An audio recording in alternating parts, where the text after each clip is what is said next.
मंदिर की आत्मा। गांव बापस्ती की पहाड़ी पर एक मंदिर था जो कई वजहों से प्रसिद्ध था। बापस्ती के परिवारों में आपसी सौहार्द बना हुआ था। इसकी वजह उस मंदिर को ही बताया जाता है। अरे ओ विमला, ये इस मंदिर की कहानी क्या है रे? अरे ये मंदिर इस गांव के लिए बहुत ही शुभ है।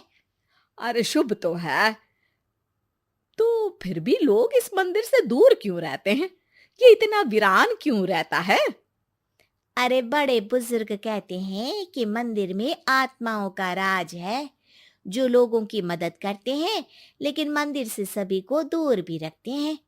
अरे ये कैसी आत्माएं हैं जो लोगों की मदद भी करते हैं और लोगों को मंदिर से दूर भी रखते हैं? अरे यही चलता आया है यहाँ पर, इसीलिए कोई कुछ बोलता नहीं, क्योंकि जिसके घर में कोई भी परेशानी होती है तो बताते हैं कि इस मंदिर से उन्हें मदद मिलती है। अरे वाह, ये तो अच्छी बात है। तभी इस गांव में इतनी खुशहाली दिखती है। तभी बाहर किसी की चीखने चिल्लाने की आवाज आती है। दोनों बाहर निकलती हैं तो देखती हैं कि गांव के एक बुजुर्ग रो रहे हैं, क्योंकि शहर से उन्हें कोई बुरी खबर मिली है। अरे क्या हुआ चच्चा, रो क्यों रहे हो आप? हाँ चाचा, बताओ ना, हुआ क्या? अरे क्या बताऊं बेटे। मेरा बेटा शहर गया हुआ था कमाने, लेकिन आज खबर मिली है कि उसका एक्सीडेंट हो गया। वो अस्पताल में भर्ती है। अरे तो इसमें परेशान होने की क्या बात है चाचा, जाओ शहर और बेटे का इलाज करवाओ। हाँ चाचा, विमला सही कह रही है। आप शहर जाओ और इलाज करवाओ। अरे कैसे इलाज करवाऊं, अभी पैसे नहीं है, और शहर के अस्पतालों में इलाज का खर्चा लाखों में आता है।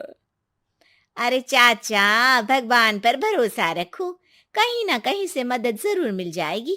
बस आज का दिन कैसे भी काट लो। अरे अब तो बेटा थोड़ा समय काटना भी मुश्किल होता जा रहा है। देख कमला, तू ही समझा चाचा को। अरे पैसों का कहीं ना कहीं से इंतजाम तो जरूर हो जाएगा। अरे चच्चा, जब विमला कह रही है तो थोड़ा उस पर भी भरोसा रखो। चलो आपको घर छोड़कर आ जाती हूँ। उसके बाद कमला उन बुजुर्ग को लेकर चली जाती है और विमला मंदिर की ओर चली जाती है। विमला मंदिर की सीढ़ियों पर चढ़ते हुए दूर से नजर आती है। उसके बाद वो आंखों से ओझल हो जाती है। उसी रात उस बुजुर्ग के घर के बाहर एक थैला रखा हुआ मिला। बुजुर्ग उस थैले को देखते ही चौंक पड़ा, क्योंकि उसमें 5 लाख रुपए रखे हुए थे। वो बुजुर्ग सुबह दौड़ा दौड़ा गांव के दूसरे बुजुर्गों के पास गया। और मंगल भाई सुनो, मेरे घर के बाहर ये पैसों से भरा बैग रखा हुआ मिला है। अरे किसका है ये भाई? अरे भैया, मुझे क्या पता। तभी उधर से कमला और विमला निकलती हैं। अरे बेटा सुन तो, देख ये क्या रखा हुआ था मेरे घर के सामने। कमला और विमला हैरानी से देखती हैं। अरे वाह, देख विमला, तूने कहा था ना कोई मदद जरूर करेगा। अरे भगवान सबकी मदद करते हैं, ये पैसों की मदद भी भगवान ने ही भेजी है। और क्या। अब चच्चा सोच क्या रहे हो, शहर जाओ और बेटे का इलाज करवाओ। ठीक है बेटियों, जो तुम कहो। चलो निकलता हूँ शहर, बेटे का इलाज करवाने के लिए। अरे विमला, एक बात तो बता, ये इन्हें मिले तो कैसे मिले पैसे? अरे मैं ना कहती थी कि ये मंदिर सबकी मुसीबतों में मदद भेजता है। अरे वाकई बड़ी पुण्य आत्मा है मंदिर में। सो तो है, लेकिन उनके बारे में लोगों को कम ही पता है। अच्छा, और तुम्हें क्या पता है? अ, जितना पता था वो तो बता दिया। ना रे ना, मैं नहीं मानती। तू कुछ तो छिपा रही है। अरे कुछ ना छिपा रही, जो पता था वो बता दिया। मंदिर से लोगों को मदद मिलती है, बस इतना ही पता है। ठीक है बाबा, अब नहीं पूछूंगी। इसके बाद उसी रात कमला चुपचाप अपने कमरे से निकलती है और मंदिर की ओर चल पड़ती है। कमला धीरे धीरे मंदिर के दरवाजे पर पहुंचती है। अंदर से हल्की हल्की रोशनी आ रही थी। इसके बाद जो वो देखती है वो हैरान रह जाती है। कमला इसके बाद तेजी से वापस लौट आती है। दूसरे दिन सुबह सुबह। अरे विमला, तू तो छिपी रुस्तम निकली। है? ऐसा क्या छिपा लिया मैंने? अरे तूने तो भनक ही नहीं लगने दी और चाचा की मदद भी कर दी। हैं?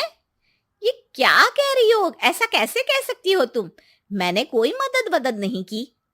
अरे सब पता है मुझे, कल रात मैं गई थी मंदिर। तो क्या देखा? अरे तुम्हारा पति और कुछ लोग वहां दिखे। बोरियों में नोट भरे हुए थे और सभी नोट गिनने में लगे हुए थे। तो तुम्हें क्या लगा? वो क्या कर रहे थे? अरे मैं समझ गई कि वो लोग कहीं से डकैती कर पैसे लेकर यहाँ मंदिर के पीछे छिपाते हैं। अब जब तुम जान ही गई हो तो बता देती हूँ, लेकिन ये बात किसी को पता नहीं लगनी चाहिए। मेरे पति डकैती नहीं डालते हैं, बस उन लोगों से पैसे छीनते हैं जिन्होंने गलत तरीके से पैसे बनाए हैं। और फिर लोगों की मदद करते हैं। यही है वो पुण्य आत्माएं जो लोगों को मदद पहुंचाती है। अब समझी? हाँ, अब समझी उन पुण्य आत्माओं का चक्कर। सही है। करते रहो मदद, लेकिन सावधानी से, मेरी तरह कोई और ना पहुंच जाए।